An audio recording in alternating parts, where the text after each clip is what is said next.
সচ্ছল জীবনের স্বপ্ন পূরণের উদ্দেশ্যে ২০১৮ সালে মালয়েশিয়া যান ঝিনাইদহের কালীগঞ্জ উপজেলার যুবক নজরুল ইসলাম। কিন্তু সেই স্বপ্নই শেষ পর্যন্ত রূপ নেয় দুঃস্বপ্নে। পারিবারিক সূত্রে জানানো হয়, চলতি মাসের মাঝামাঝিতে মালয়েশিয়ায় নির্মমভাবে হত্যা করা হয় নজরুল ও তার সঙ্গী কোহিনুর বেগমকে। এরপর পোড়ানো হয় তাদের মরদেহ। নৃশংস এ ঘটনার ২ সপ্তাহ পার হয়ে গেলেও এখনো দেশে ফেরেনি তাদের মরদেহ। অপেক্ষায় দিন গুনছেন স্বজনরা।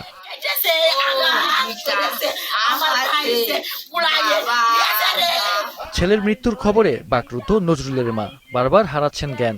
মরদেহ দেশে না আসায় শেষবারের মতো ছেলেকে দেখার সুযোগও পাচ্ছেন না পরিবারের কেউ।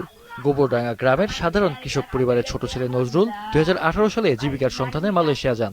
কঠোর পরিশ্রমে গড়ে তোলেন একটি গরু ও হাঁস মুরগির খামার। আমার কোল খালি করে দিয়ে আল্লাহ গো, আমার কোল বাবা বাবা। ও টাকা পয়সা অনেক কিছু তৈরি করে ফেলেছে, ওখানে গরু ফার্ম তৈরি করে ফেলেছে, ওখানে অনেক শত্রু হয়ে গেছে।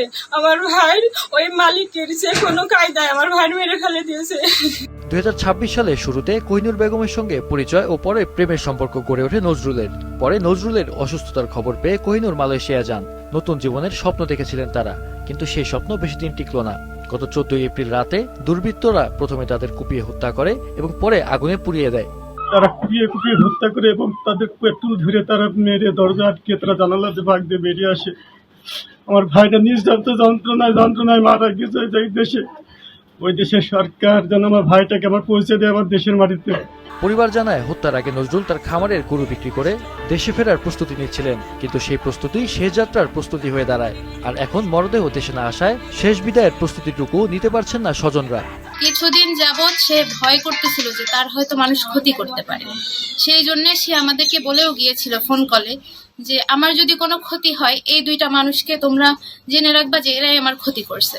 তাদের মধ্যে একজন ছিল তার পাশের রুমের কলিগ এবং আরেকজন ছিল যে মালিক, তার কোনো একজন আত্মীয় যাকে আমরা জানি না সে কে, তার নাম ঠিকানা জানি না। শেষবারের মতো ছেলের মুখ একবার দেখার আকুতি তার বাবার। দ্রুত মরদেহ দেশে ফিরিয়ে আনার জন্য সরকারের প্রতি আবেদন জানিয়েছেন তিনি।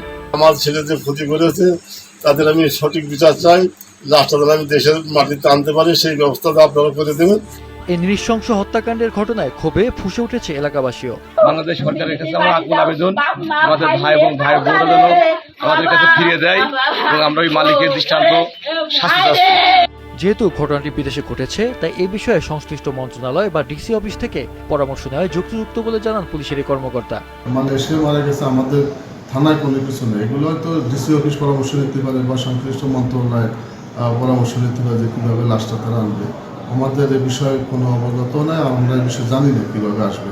পরিবার ও এলাকাবাসীর দাবি, স্বপ্ন পূরণে প্রবাসে গিয়ে জীবন হারানো নজরুল ও তার সঙ্গী কোহিনুর হত্যাকাণ্ডে দোষীদের বিচার ও প্রিয়জনদের মরদেহ দেশে ফিরিয়ে এনে শেষ বিদায়ের সুযোগ করে দেওয়া। মাহফুজুল হাসান, মাছরাঙা নিউজ ডেস্ক।